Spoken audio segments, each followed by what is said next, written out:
Steel Curtain Network. Touchdown! Touchdown para Calvin Austin! El Monte Washington es arma. ¿Quién más? ¿Quién más? DJ Watt! What is up, Pittsburgh Steelers fans, and welcome back to another Steelers Post-Game Show right here on the Steel Curtain Network. I'm Jeff Hartman, joined by Dave Schofield. The Steelers lose in Philadelphia again, this time a final score of 27-13. We're going to break it all down, but first let's start with some knee-jerk reactions. Dave, what is it? Oh, you can't win a game when you run 11 plays in the second half, one of which is a punt. Yeah. Bottom line. Yeah. Bottom line, I felt that the Steelers were right there with a chance to tie it. And one toss play, which I'm tired of seeing the toss play, that went wrong, changed everything. And the defense just couldn't get off the field. Yeah. So it's not that I expected the Steelers to win. And I felt like they were in this game so much so for so long until it's like they just never had the ball again. Yeah, and those are all fair. There's so many different things to talk about in this loss. For me, my knee-jerk reaction is I looked at the beginning of the game. The Steelers looked slow, lethargic, like they weren't really sure what they were getting themselves into. But they get those two takeaways, and they can't even put up a touchdown. Meanwhile, you look at the one turnover the Steelers have. What did the Eagles do? Time-consuming drive down the field, ends in a touchdown. And then the decision to punt the ball on 4th and 7 instead of trying to go for it with over 10 minutes left. I understand the reasoning behind it. You thought the defense would get the ball back. Who would have thought they would never touch the football again for the rest of the game? We're going to talk about this every which way and sideways, I'm sure, as we break it all down, as people are chiming in, as they always do. A lot of people are frustrated. The Steelers are now 10-4, but I do want to say a couple things before we get to super chats and all that stuff. First and foremost, injury update. The most important injury that people are curious about is TJ Watt. Mike Tomlin said after the game in his post-game press conference, it was labeled as a low ankle.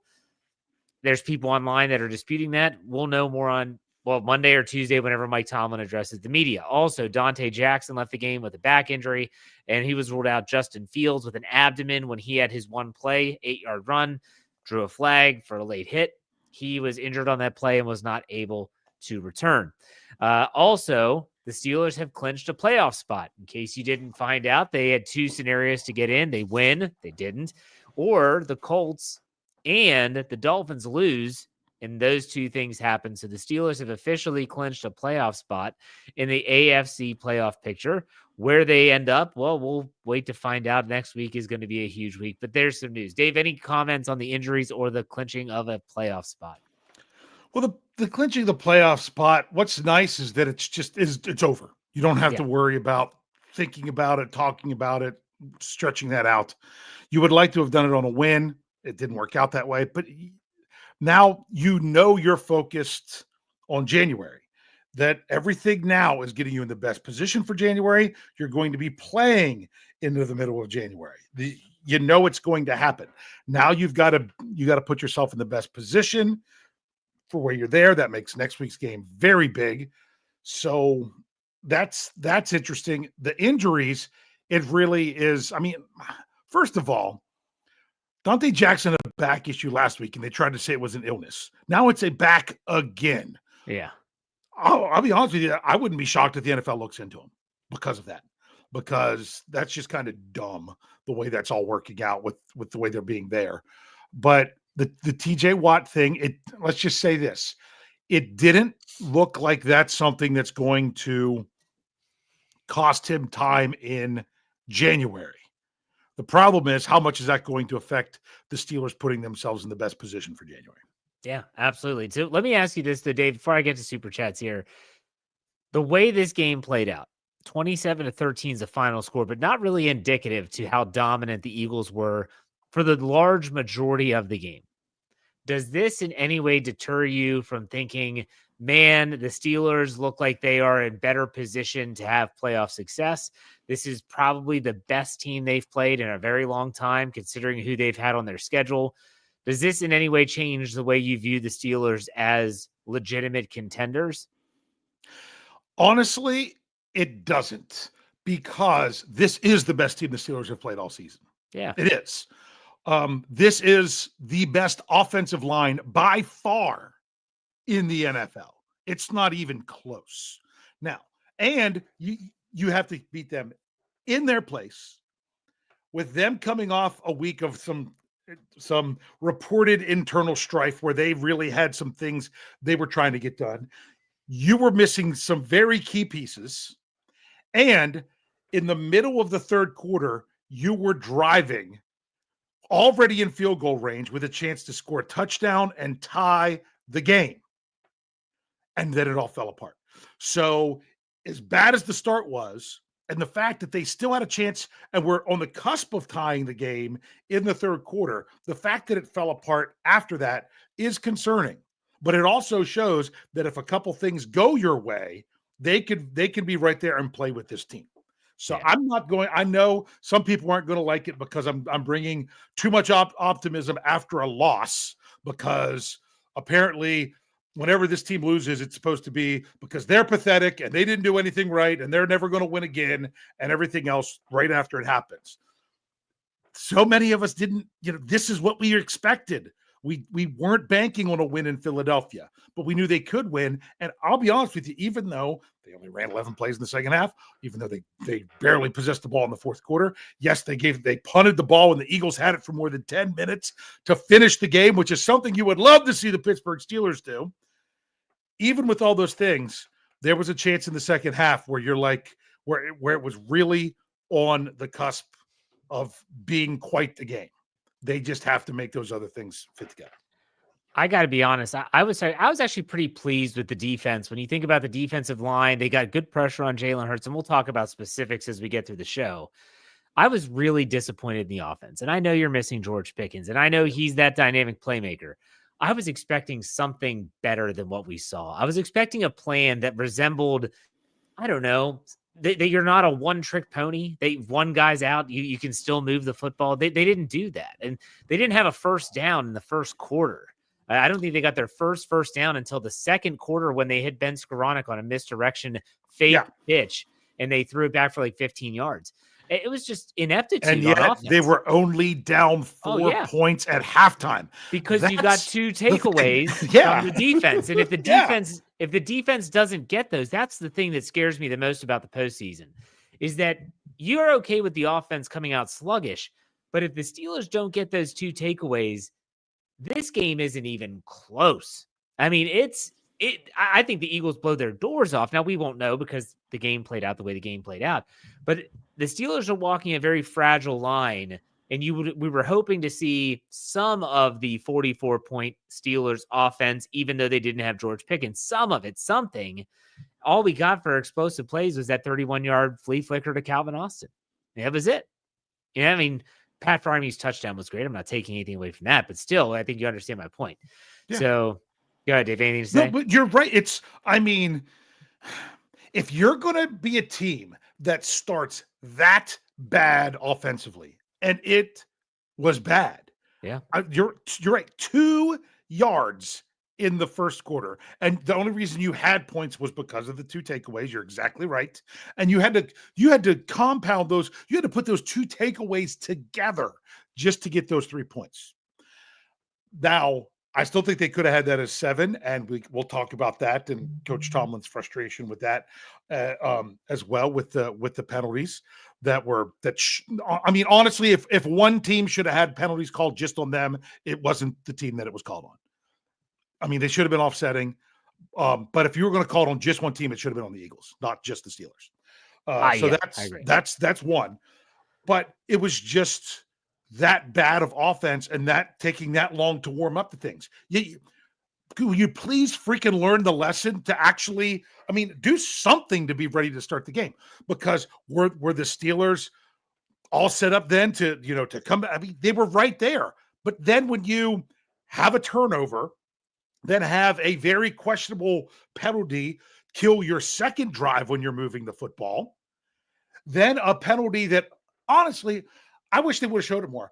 I watched the replay of seeing Connor Hayward getting punched in the face, and then I see the football going flying out of the screen. But when we come back from commercial, instead of the Steelers having a first down, it's a 2-yard penalty from where it was down at the 4. Yeah. That was, there was a lot of things of that nature that was really frustrating because the offense, I think the offense was doing just fine from the second quarter on, outside of the fumble and then some questionable calls. But you can't say, oh, we'll make up for it later when you never get the freaking football. You have to make the most of it when you actually have the ball in the first quarter and you have 5 possessions, which is more than twice as many as what you had in the second half. Let's get to some super chats here before we dive. No, it's fine. It's fine. Before we dive into the numbers, here we go. Let's get John Anna gives us $4.99. Says the offense looks pitiful without George Pickens. Truly embarrassing. In the first quarter, they were getting better after the first quarter. I felt like they could have, if it wasn't for that fumble, I feel that game was going to be tied. And I was like, sure, let's just see how this goes. And that just killed everything. For sure. Wilson Pava gives us $1.99. Said playoffs check. This L feels okay. GP and TJ are needed to win. Yeah, you're going to need George Pickens back. TJ, you hope it's not this is where you have those 2 games jammed into Saturday and Wednesday. And that sucks because if TJ's, you want him out there, but you also want him for January. They've already clinched a playoff spot for crying out loud. So we'll see. Let's go to Jaron Dale gives us $1.99. Maybe we land on Mars before we win in Philly. Yeah. 0-11. 0-11. That's exactly. And that is, but I'm sorry.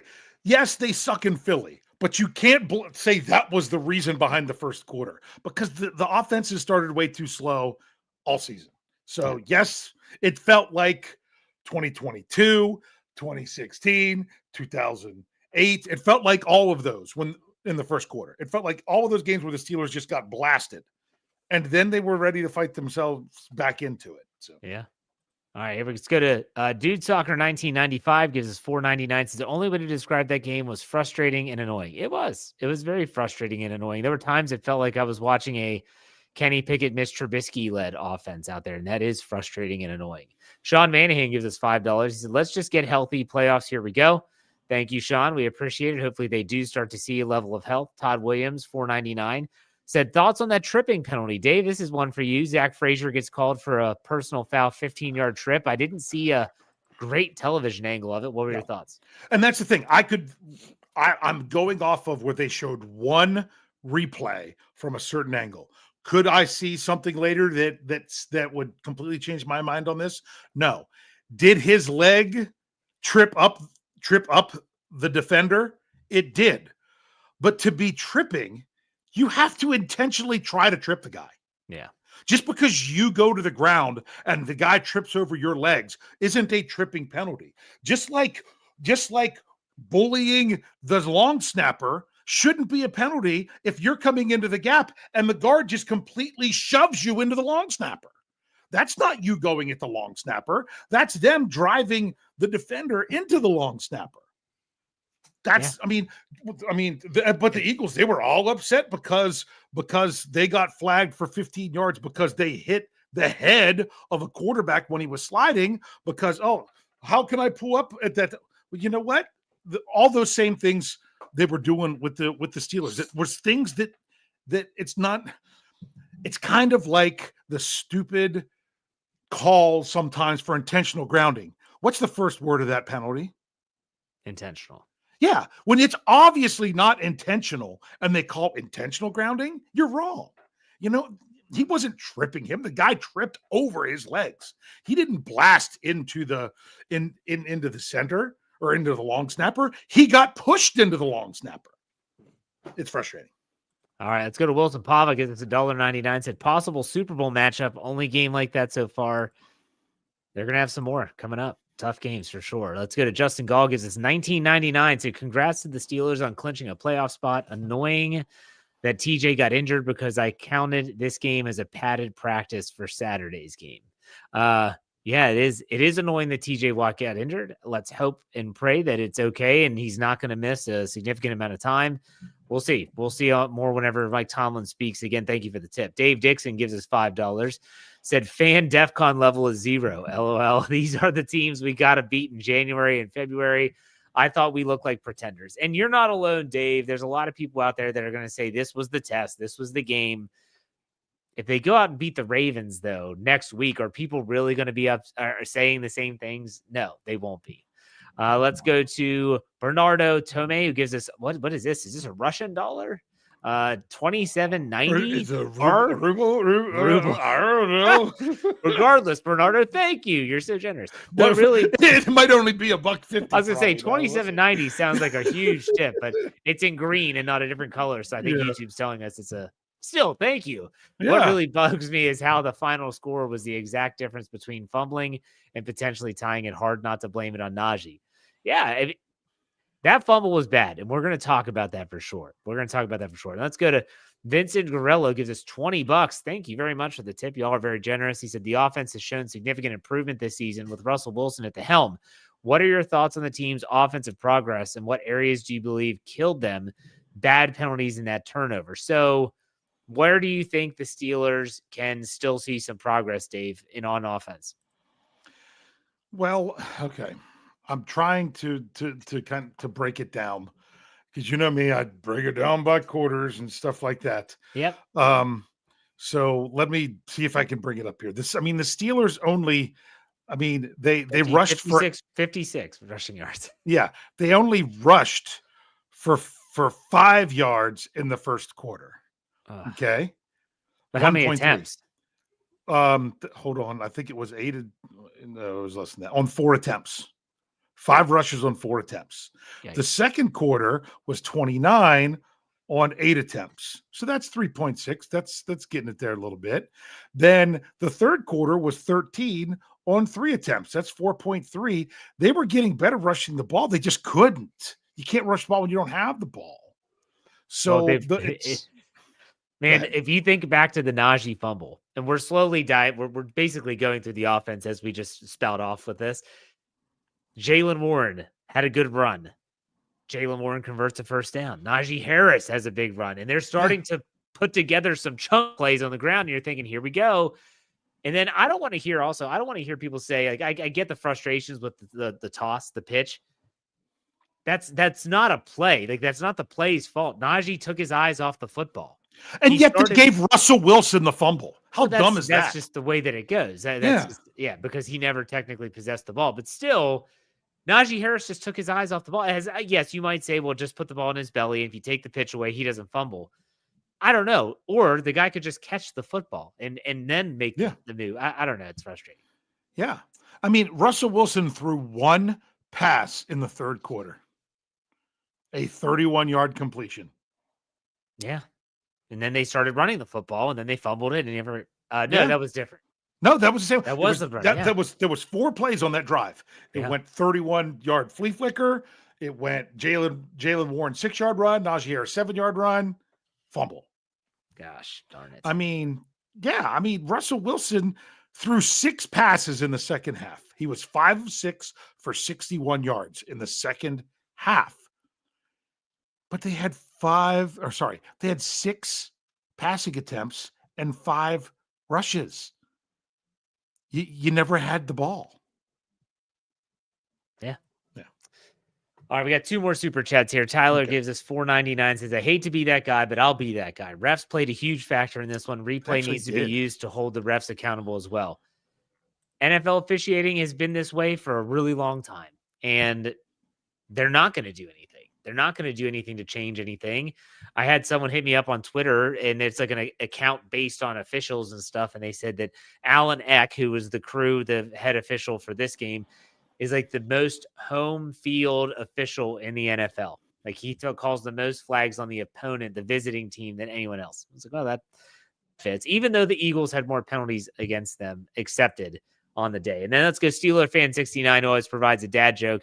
He gives us $5. Said, why is Santa always so jolly? He knows where all the naughty girls live. Thank you very much. Says Steeler fan 69. Hey, a little bit of brevity there. So let's talk about the offense. Let's start with the Steelers. Russell Wilson. These numbers are interesting. 14 for 22, 128 yards, 5.8 yard average, 1 touchdown to Pat Freiermuth, no interceptions. He did have the fumble to his name. That's just a weird way the ruling is on with the NFL. 2 sacks, only sacked 2 times for 21 yards, a 94.5 rating. Dave, what did you think about Russell Wilson's play? Well, the first quarter sucked. I think we can say that for everything with the offense. It really did. But that was execution, play calling, everything. But as it went on, it's really hard to blame a guy that's, gets to throw 6 passes in the second half. Well, maybe I should say what they, give him the Duck Hodges statement. He didn't kill us. No. And it's like when I'm thinking about winners and losers, he's not on either list. He didn't do anything to put himself on the winners list, but yet he didn't do anything on the losers list. He's just kind of in that limbo area, that purgatory, so to speak. So Russell Wilson, let's look at the receiving numbers. 128 total yards receiving. You had Calvin Austin lead the team with 65 yards on 5 catches, 5 targets along was a 31-yarder. Pat Freiermuth did see 6 targets, so that's an uptick for him. Good for him. He hits pay dirt for the 3rd straight game, 3 catches, 22 yards, and a touchdown. And then it just drops off a cliff. Ben Skoranek, 1 catch, 17 yards. Mike Williams, 1 catch, 15 yards. Najee Harris, 1 for 7. Jalen, 1 for 3. Just abysmal numbers. But like you said, Dave, you weren't able to throw the ball because you didn't have the ball in the second half, considering the fact that, in case anyone's curious, time of possession, Philadelphia had the ball for 39 minutes and 52 seconds for the game. The Steelers, 20 minutes and 8 seconds. Think about that. They almost doubled them up. It was almost even at halftime. So that just shows it was 16-something to 14-something. No, I'll tell you exactly what it was in the first half. It was it wasn't even 6. It was 15-42 to 14-18. The Eagles had the advantage. So roughly not even a minute and a half in the first half difference in time of possession. The second half, 24-10 to 5:50. They didn't even have the ball 6 minutes in the second half. That's insane. I don't know. So, all right. Yeah. So there's really not much to talk about in terms of the pass catchers and Russell Wilson because, there was nothing really to talk about. The running game, you brought it up already, 56 yards total. Najee Harris leads the team in rushing, 6 carries for 14 yards, 2.3 yard average. Russell Wilson, the second leading rusher, 4 carries for 13 yards. Jalen Warren, 4 for 12. Cordero Patterson, 2 for 9, and Justin Fields, 1 for 8, exits a game and does not return. Not that they were going to use him, but if they wanted to, they couldn't. So, Dave, what do you think about the running game? It's hard to get going when you don't have the football. Well, we talked about and this honestly, in regards to the first quarter, going. It was a little bit too. It was kind of too obvious, too telegraphic, to everything, with the way that worked. So they were getting it going. I did feel like they were getting it going, and it's just. Man, it just felt like once that fumble was a back-breaking fumble, it felt like Rashard Mendenhall in Super Bowl 45 is exactly what it felt like to me. I don't want to bring up that memory, but still, let's talk about the offensive line here quick, Dave. Russell Wilson got sacked 2 times in terms of quarterback hits. Honestly, Philly only had 4, and 2 of those were sacks. I thought the offensive line and pass protection wasn't horrible. Run blocking, Dave, you're the offensive line guru. What'd you think? He only dropped back. He got sacked twice. That means he dropped back 24 times. Unless was one of his rushes a scramble? Maybe. I think maybe one. So maybe 25. Maybe 25 dropbacks. Hit 5 times. Honestly, if the offensive line could have got a huge push in the first quarter, it would have made a big difference. They didn't. It's not like they got blown off the ball. You had some penalties early. Dan Moore got called for a hold there on one drive, but that was just one of those drives where they were going nowhere.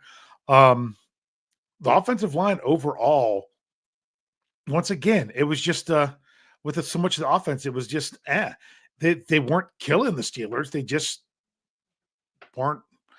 They had their opportunity early. They were getting up to the task as the game went on, but what happens when you don't get the ball again to keep the task going?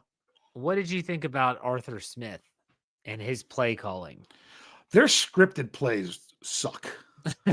I mean, I'm glad you called it. Like, call it the way it is. Like, they did. They Yeah. sucked. Like, it was awful. Yeah, because I mean, I think teams know what the Steelers script is going to be. I don't think they mix it up enough. Is the problem with the scripted plays? You know, all right, here comes Najee Harris. Here comes this. This is what's coming. This is what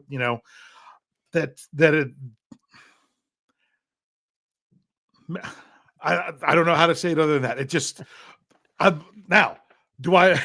love the fact that they ran the flea flickers their first play coming out of the second half, only because it worked. If it didn't work, and let's say they take a sack, let's say there's an interception, all you're going to hear about is how awful it was. Right. If it was just an incompletion, you're just like, but they completed it for 31 yards. And honestly, if he gets that ball out there a little bit farther, and of course he didn't want to overthrow him like he did. Who was that? Pat Freiermuth that he had on that when they had a 3rd and forever that they could get a first down at the 1 yard line. He could have had Freiermuth, but he sailed it over top of him.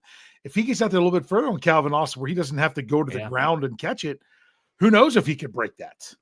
He had a linebacker. He had a linebacker covering him. Yeah. So yeah, I agree. So that was nice. And then they were running and blocking well the few times they had the ball that they weren't getting killed by a turnover or penalty in the second half. I'll say this about Arthur Smith. You know, we always say like, well, the Steelers had to warm to the task.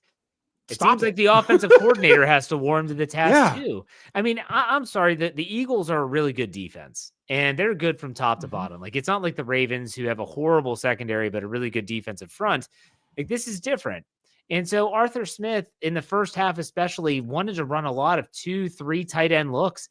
Everyone's jam-packed to the line of scrimmage. I was like, this is setting up right into the strength of Philadelphia's defense when you don't have George Pickens on the outside. If you have George Pickens on the outside, that changes everything, because now you might get them to suck into the box and you can beat them down the field. They don't have that. In the second half, I'd have to go back and watch it, which I'm not going to do. I feel like the Steelers are spreading them out and running the ball with more 2-3 wide receiver sets as tight ends, spreading out the defense a little bit. I don't know. I thought Arthur Smith, this was probably maybe one of his worst games as a coordinator, at least in the first quarter, especially. Yeah. But it's been honestly, this way all year. The second half was great. We just didn't get enough of it. Here's the numbers to prove it. Yards per play. This will probably end up in my article for tomorrow. Yards per play in the first half. The Steelers 2.7, the Eagles 5.7. But in the second half, yards per play, Steelers 7.5. Eagles 4.9. The Eagles had less yards per play. They just methodically kept the ball. And the thing is, and we're going to talk about defense here eventually, I know, but when a team has the tush push that they're going to use if they get anywhere close, you have to treat third down. When it's 3rd and 7, you have to treat it like it's 3rd and 4. You can't let them within 3 yards of the sticks on third downs. You can't defend the sticks. You have to defend just shy of the sticks. That's what you have to do. So there's a lot to talk about on the defense anyway. Yeah, but that's the thing that just goes to show you. 7.5 yards per play in the second half, but you only had 11 plays. Yep. All right, so what we're going to do is we're going to take a quick break. If you're watching us live on any platform, we're not going anywhere. If you're listening on the audio side, you're going to hear a word from our sponsors. We come back, we have a couple super chats to get to, and I think I see one Bryan Davis joining us from Philadelphia. He's back at his place of lodging, whatever that is, and he'll talk about his game day experience right after this break. Stay tuned. We'll be right back.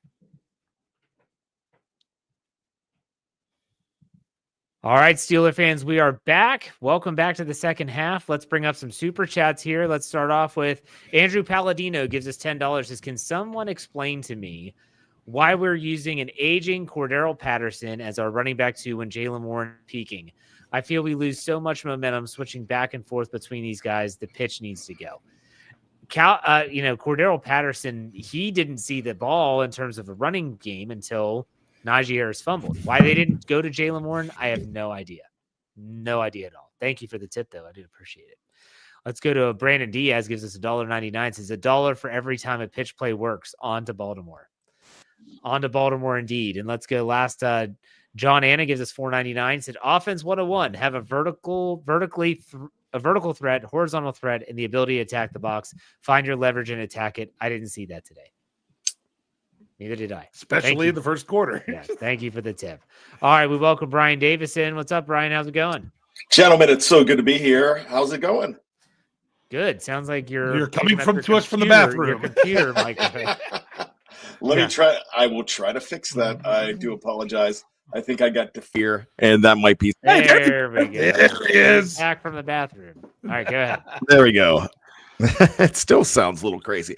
Guys, I had a wonderful time at the stadium. I just wish the Steelers could have complied and played a good game, but it was a good fan experience. Philadelphia, let's just say they're passionate fans. We had a guy behind us yelling for the tush push the entire game, even when the Steelers were on offense. But they very passionate. It was a good time. I did wear a Russell Wilson jersey. My son wore his George Pickens t-shirt. We did not get beat up because, it's kind of like prison rules. You go in and you find the biggest, nastiest guy and you try to knock him out. I find the most annoying guy, shake his hand and become friends with him, and then he becomes a little less annoying. So that's kind of what I did today. But I listened to the show, the first half of the show, the entire time on the Uber ride home.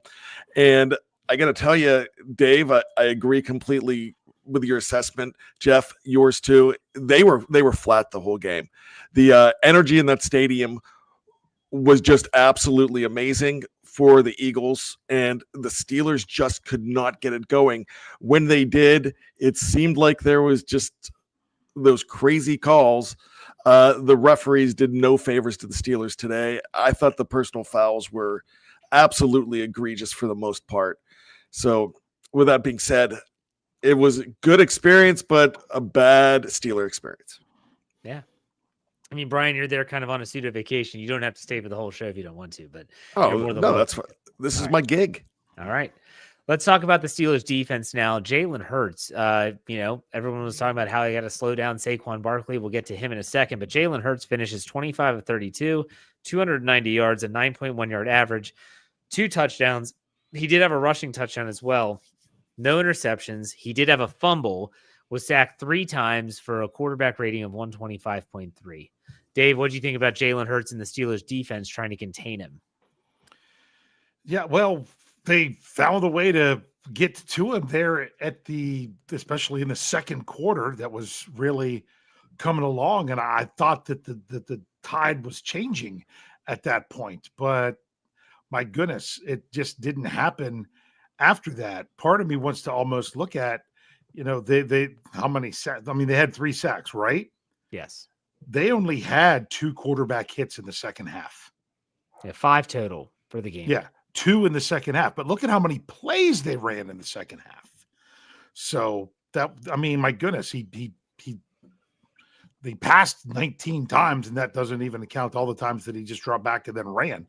So, I mean, that's about sums it up. I mean, they started to get to him, but then in the second half, it was just that the Eagles offense could almost basically do whatever they want.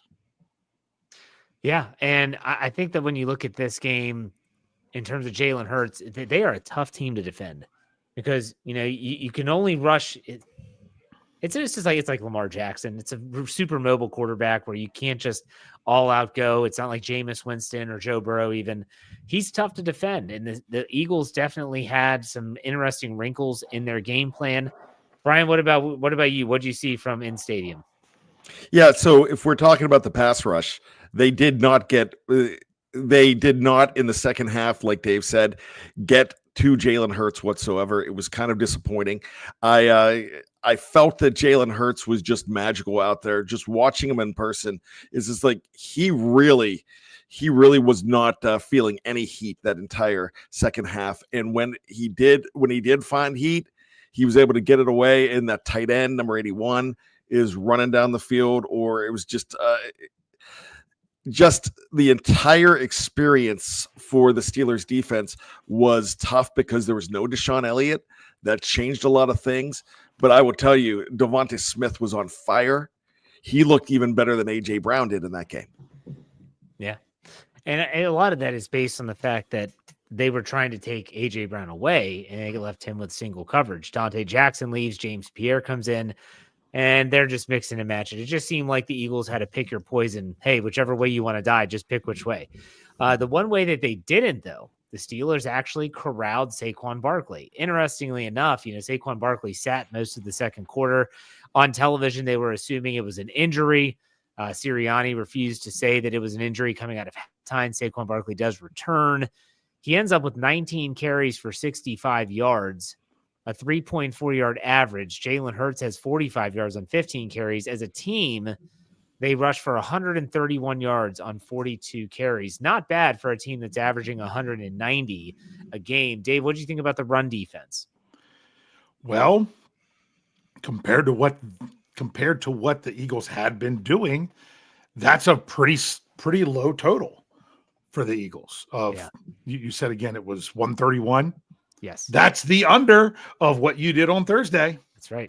So that's slightly under what the Eagles have been giving up to teams that have a top 10 rush defense.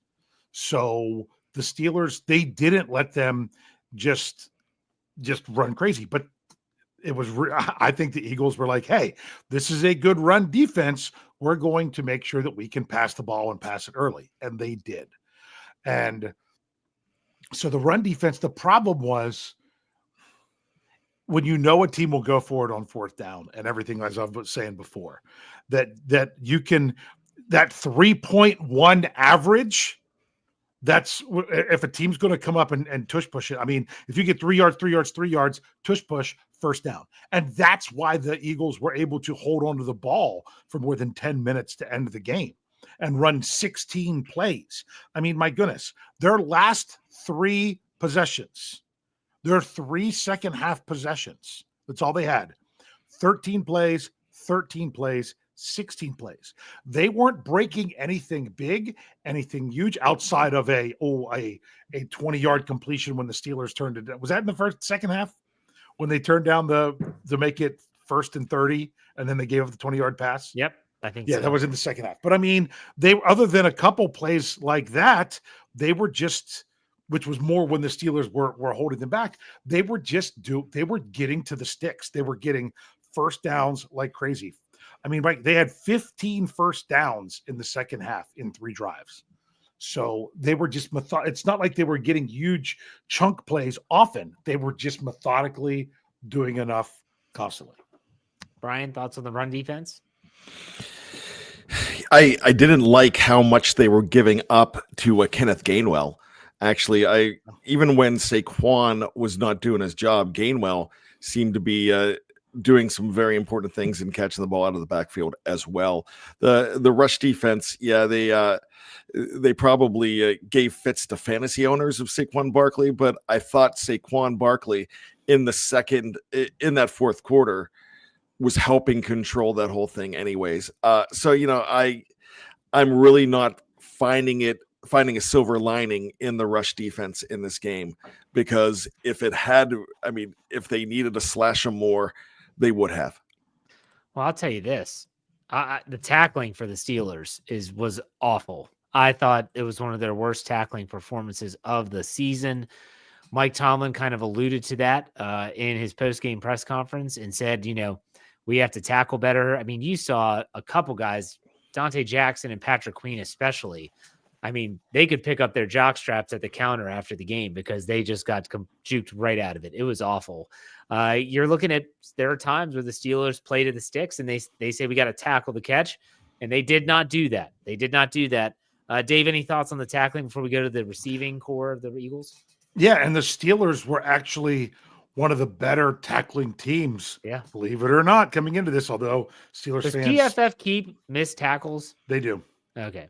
Do you find it's accurate? Yep. Like when you look at a game and you see the number, are you saying like, oh yeah, that looks right? Honestly, there's not many times that I look at it and I'm like, that doesn't seem like it adds up with with what I saw in the game. But obviously, I'm not going back and charting it myself to see how it looks. But yeah, but Steelers fans are like, oh, they're a terrible tackling team. Yeah, they were like one of the top ones when it came to the number of missed tackles. But this game, yeah, there was plenty of them. Brian, thoughts on the tackling? Oh, horrendous. The yak was whack. And it didn't have to be that way. They were running wild on them, and there was one. Was it Gainwell that did a pirouette? He spun Dante Jackson, and if he had him in the spin cycle, it was bad. Yeah, that would have been. That was like a 3rd and 9, and that would have been a tackle for like -1 or no gain, and it goes for a first down, and that was early in that. Yes. I mean, that would have been a 3 and out. Yeah, so that was the tackling. The defense really was very disappointing in this game. I know we're talking about how bad the offense was, but in the second half, I really wasn't as impressed with the defense. You know, they gave you some hope here and there. They did force some things. I know one was a special teams, play in the first half, but you can't give up those huge chunks like they did, and they seem to do more of it in the second half. Yeah, and the second half, like we talked about the first half of the show, the Steelers defense was on the field the entire time, essentially. So you can only imagine like they're fatigued and subbing out is a problem. But let's talk about the pass defense now. As we talked about Jalen Hurts' numbers, A.J. Brown leads the way, 110 yards, a touchdown, 11 targets, 8 catches. Devontae Smith, not far off, 11 catches, 109 yards, 12 targets. He too has a touchdown. Kenneth Gainwell does his damage, 3 catches for 40 yards on 3 targets. So if you do, Gainwell has 20 yards rushing, 40 yards receiving, 60 yards. That's what we were expecting maybe for a Jalen Warren effort, but no, not for the Steelers. Calcaterra, the tight end, is filling in for Dallas Goedert, had 1 catch for 22 yards. They kind of had their way through the air, and it just felt like the Steelers couldn't do anything. They tried man, didn't work. Tried zone, couldn't get pressure. Dave, what's your take on the pass defense? Yeah, it was. I mean, it was those two guys. I mean, they had 290 yards passing, and 219 of them were Devontae Smith and A.J. Brown. That's 19 of their 25 completions. So that's what it was. It was, you couldn't. It's like the Steelers couldn't stop both those guys and stop the run. They just couldn't do it. It also didn't help that your second leading tackler, I mean, we talked about the poor tackling, your second leading tackler on the team coming into this game wasn't available. And who also Deshaun does Elliott. Deshaun Elliott, who also does a nice job in coverage. That would have helped. Then Dante Jackson goes down, and it just wasn't there. And maybe if the Steelers got more pressure, it would have helped out with that at all. But I'll admit this. Was it the Steelers? Maybe it was the Steelers. But from where I'd seen the Philadelphia Eagles this season, they played much better than I'd seen them over the last several weeks. Yeah, they were dialed in. They were dialed in. Sure. They had a good plan, and they executed the plan. This was them saying, hey, this is the best opponent we're going to see for a while. They played against the Steelers. They played pretty well against the Ravens as well. So they were doing their thing. Absolutely. Brian, thoughts on the pass defense? I thought it was abysmal. Joey Porter had an opportunity to pick a ball off, dropped it. You've got to be able to catch those balls. Dave's giving me a look. Isn't that true? I remember that one. What play was it again? Yeah, Joey Porter. There was a play where Joey Porter had an opportunity to pick the ball off. I'm trying to figure out what you're talking about. It was to A.J. Brown. A.J. Brown was targeted. It was kind of like a back shoulder type play. And I remember now. Joey Porter turned around really late, and the ball kind of went through his hands. Would have been a tough play, but gotcha. I just couldn't remember it in my mind. But yeah, I got you now. I was in the end zone, and it seemed like the entire game I was watching Philadelphia down on that end of the field, and it looked, they were playing so far off the ball, it just looked like child's play. Hurts to these guys, and this was the one game where I felt the Steelers were not in it despite being even close to it, because I felt like Philadelphia on offense was playing with the Steelers defense. The only thing that's really kind of disconcerting about the pass defense, because when you have a skill set of Devontae Smith and A.J. Brown, and you even have some other guys, we talked about Gainwell, the one thing that's frustrating for me is the number of times you saw receivers wide open.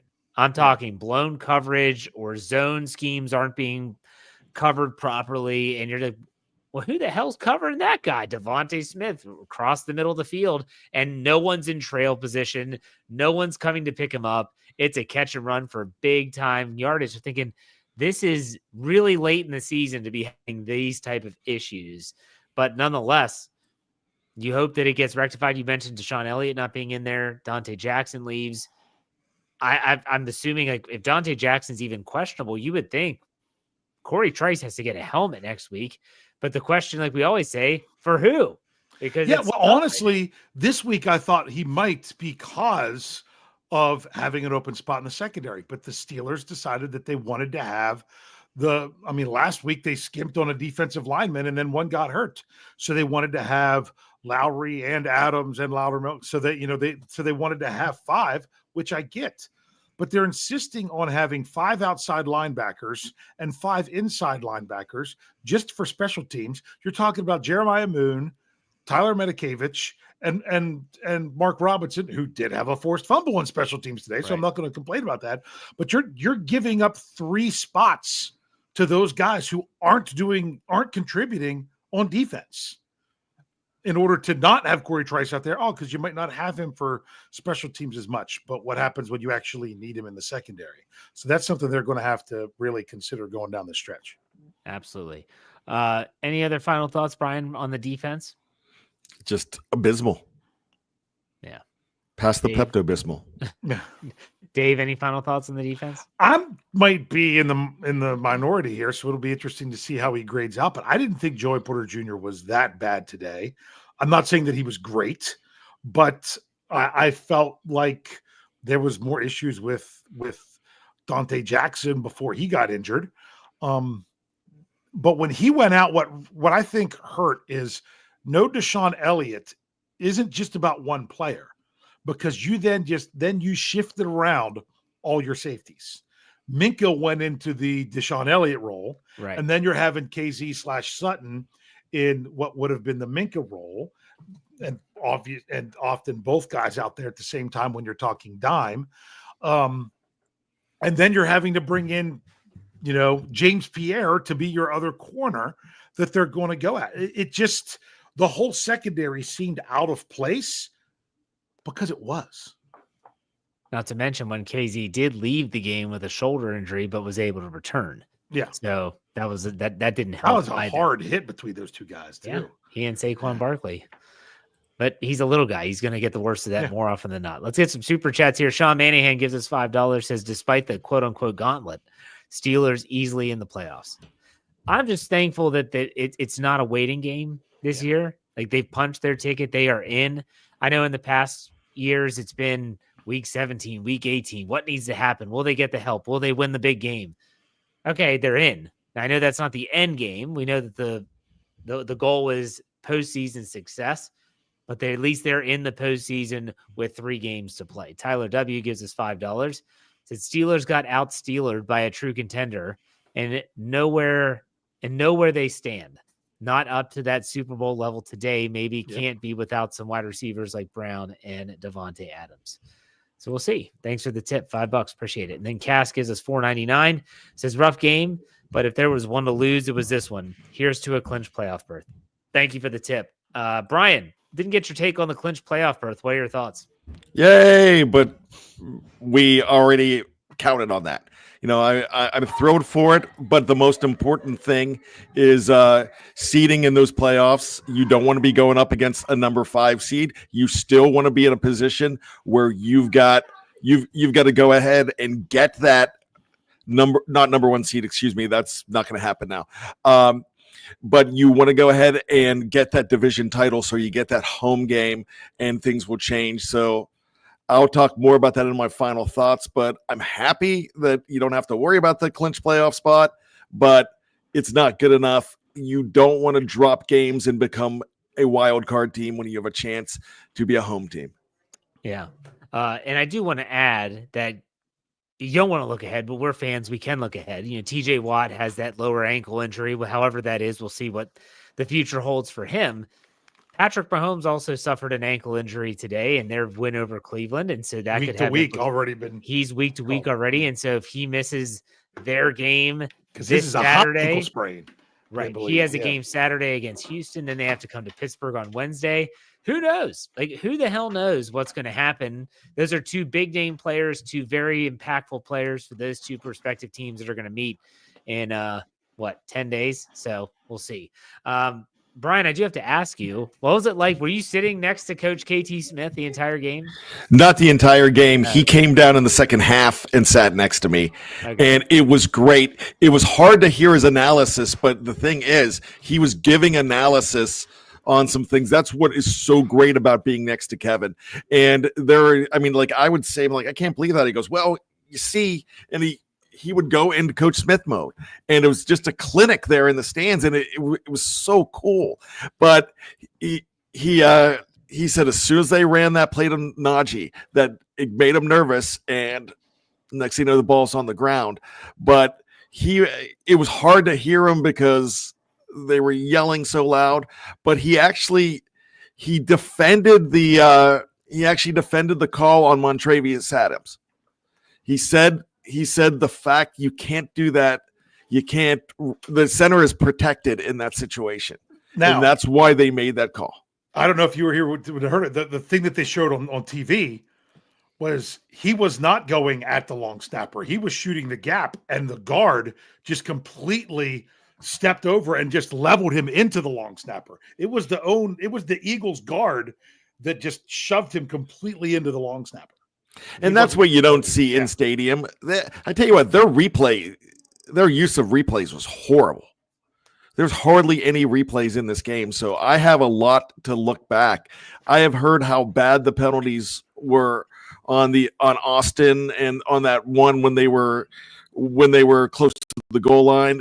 We couldn't even see it. Two players from the Eagles threw punches, and they got no flags. And there were no replays. And here's the thing, too. Calvin Austin, kudos to you for going in and helping out a teammate. But I don't think Darnell Washington needs 5'9" Calvin Austin helping you in that situation. He's that guy. Darnell Washington's the guy I'm taking in a dark alley with me. Hey, come on, 6'8", 300-pound guy. You're coming with me. I'm not picking a guy that's my size in Calvin Austin going into a fight. But, hey, kudos to him for going in there and shoving a guy around. It was Quinton Mitchell, the rookie. If those are offsetting penalties, the Steelers have 4 more points, most likely.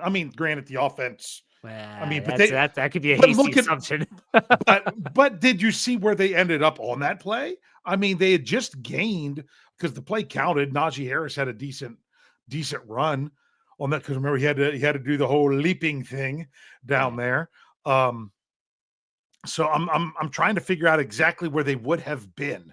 They would have been. Let's see, because he was the play started at the 11 and he got 7 yards. They were at the 4-yard line. They were going to have 2nd and 3 at the 4, and that backed them up 15 yards. I want to make a comment on Jeff's when Jeff said Washington doesn't need any help. When they're next to each other, it looks like the poster from Twins with Arnold Schwarzenegger and Danny DeVito.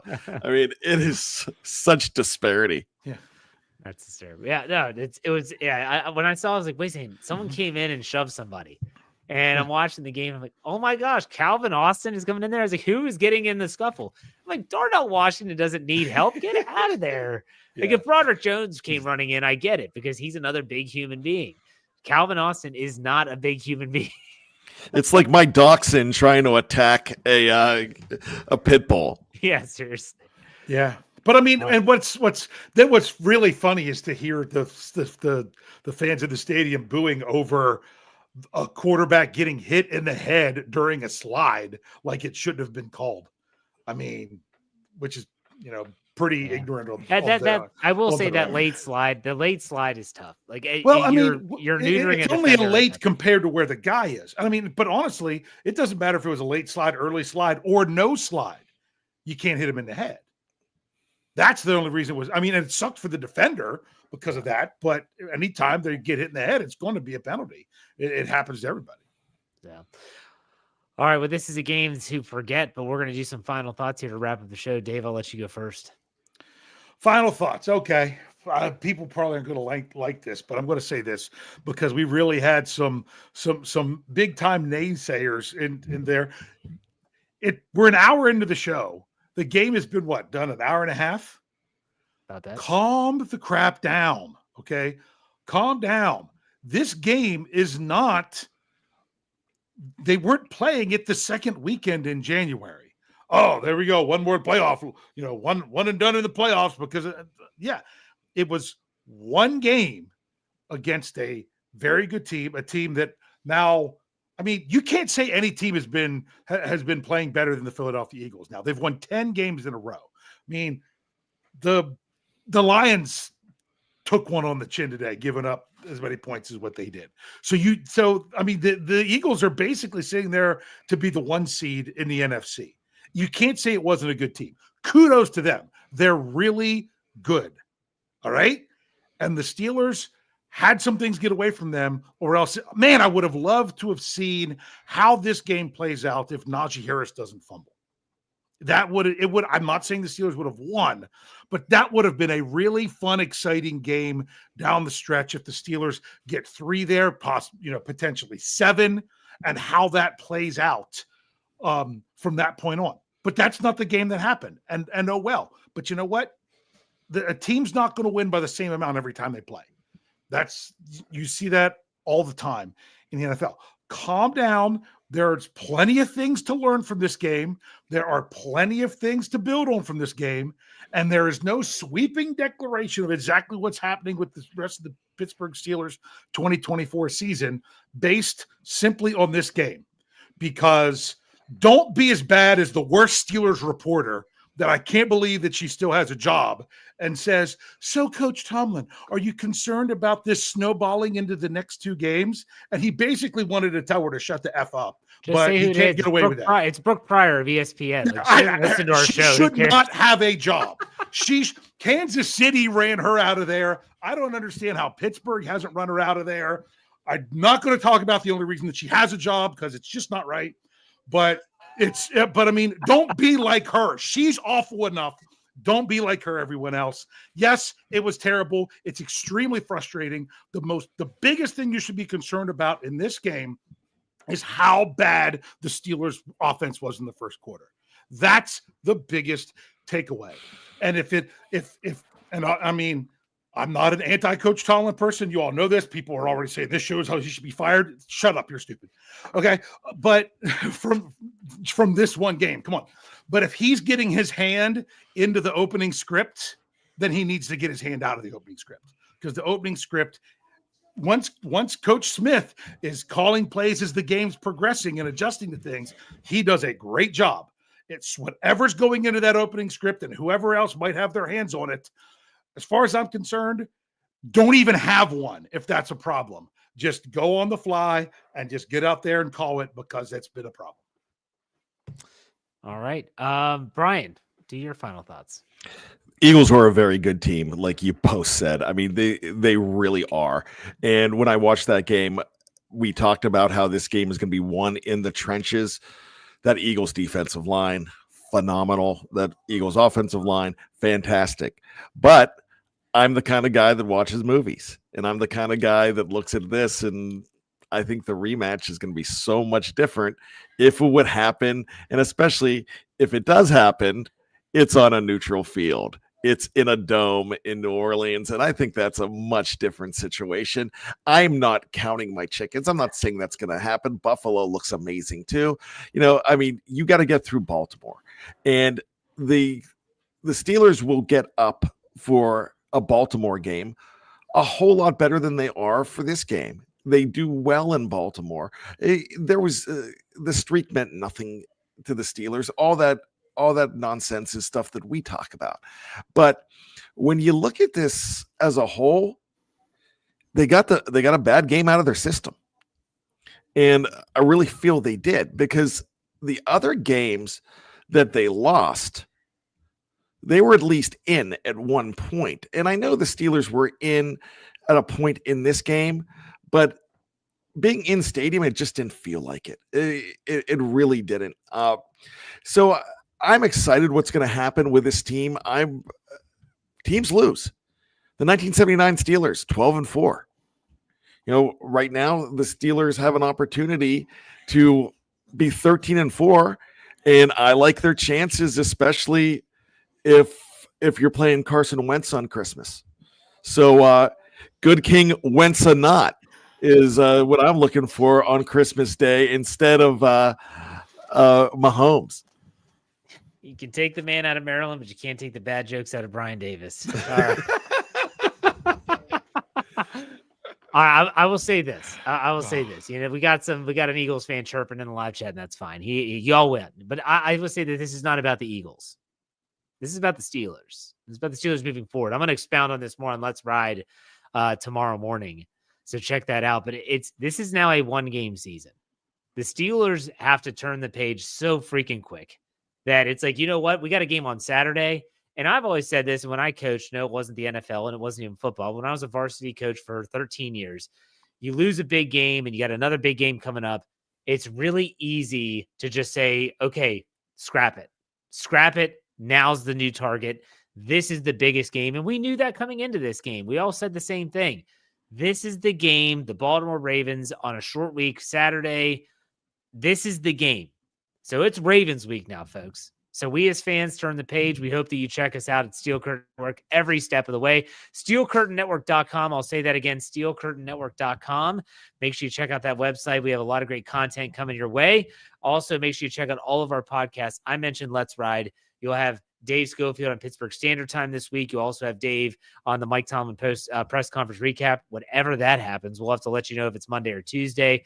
Brian's Here We Go show with Coach KT Smith and Bad Language. All of it on the Steel Curtain Network podcast, audio-only platform. So make sure you check us out wherever you get your podcast by searching Steel Curtain Network. But gentlemen, Brian, glad to talk to you. Glad you could make it. That's it for this post-game show. We'll be back next Saturday night after the Steelers and Ravens go head-to-head once again. In the meantime, stay tuned, everyone.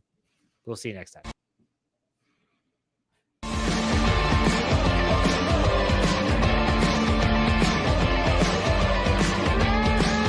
Steel Curtain Network.